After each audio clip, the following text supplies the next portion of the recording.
Investigators in Malaysia have arrested a suspected female secret agent in this James Bond-style hit. One of the suspects, an Indonesian woman, told police she thought she was taking part in a harmless prank as part of a reality TV show.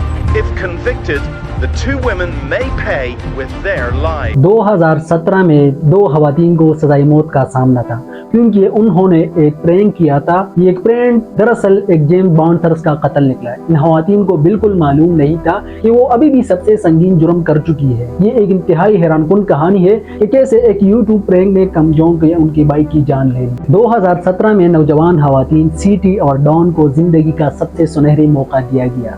उन्हें एक prank show में काम करने का मौका मिला जो YouTube और टीवी पर नशर होने वाला था। इन खवातीन के लिए एक ख्वाब पूरा होने जैसा था। उन्हें हर प्रैंक के बदले $100 से $150 दिए जा रहे थे, यानी अगर वो रोज 10 प्रैंक करते तो $1000 से $1500 रोजाना कमा सकती थी। Itu lucu-lucuan gimana, kayak gimana ya, terkenal kayak boom prank.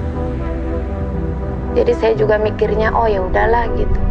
इतना ज्यादा पैसा देना हर यूट्यूब चैनल की बस की बात नहीं थी, मगर उन्हें नौकरी कैसी मिली ये कहानी कुछ अजीब थी। न कोई इंटरव्यू हुआ, न कोई दरख्वास्त दी गई, ये सीधा ऑफर की गई।